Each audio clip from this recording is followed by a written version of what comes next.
Many people are tweeting about this $27 billion surplus in June. Surplus plus $27 billion. You tried to stop President Trump, but he got a surplus, $27 billion, $27 billion surplus.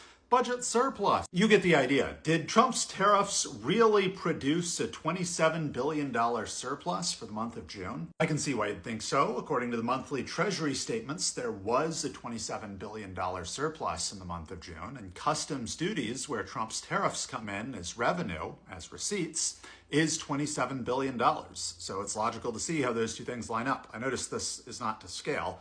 $27 billion on the surplus side looks a lot bigger than on the income side. But anyway, one thing you should also notice is that $27 billion is just a small percent. It's about 5% of the total receipts. So is it really fair to say that tariffs caused the surplus if tariffs are only 5% of receipts? One thing we could do is look at June 24 and compare June 24, the receipts here. You can see there are $8 billion in tariffs last year. We can compare that to the numbers in 25. So this is like plus $19 billion in tariffs. And if we put all those comparisons into a graph, we see that the biggest change is an additional plus 50 billion or so in income tax. That's more than 2 times the change in tariff revenue. This is plus, 19-ish billion. So that's more than 2 times the difference there. And there's been a little bit less collected in corporate taxes. And everything else is pretty similar year to year. This is June 25 income minus 24 income, or receipts instead of income. We can do the same thing comparing outlays by function. So this is all the spending categories and outlays from 24 and 25 on this side.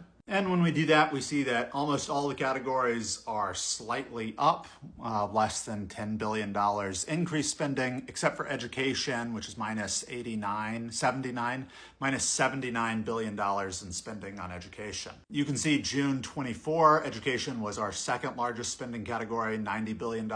In 25, it's our lowest spending category, $11 billion. So the change in education spending is about 4 times more significant than the change in tariff revenue. The change in income tax is about 2 times more significant. So is it really fair to say that tariffs produced the surplus? Well, I mean, they contributed, they were part of it, but they weren't the biggest part or the most significant thing. While we're here, let's just look at a few other graphs. This is taking receipts, how much money goes into the federal government, minus how much the government spends, outlays, divided by outlays. So we get the surplus or deficit as a percentage of outlays in every June going back to the 1980s. And what you can see here is that, yeah, this is a difference. It's unusual for us to have a surplus in June. In past years, we had a deficit, some years a very large deficit in June. The last time we had a surplus was in 2016, and the last time we had a larger surplus was in 2015. And the final graph I have here to show you is just going to be the federal government outlays and receipts, how much money they spend in blue, how much money they take in red. It would have been nice if I adjusted this for inflation, but I didn't, sorry. Anyway, the takeaway from this graph, again, this is all the Junes going back to 1980s, although really, all of these are too changed by inflation to be relevant. The main takeaway here is that I think what the biggest change is recently is a decline in spending. The blue outlays bar is what's going down most.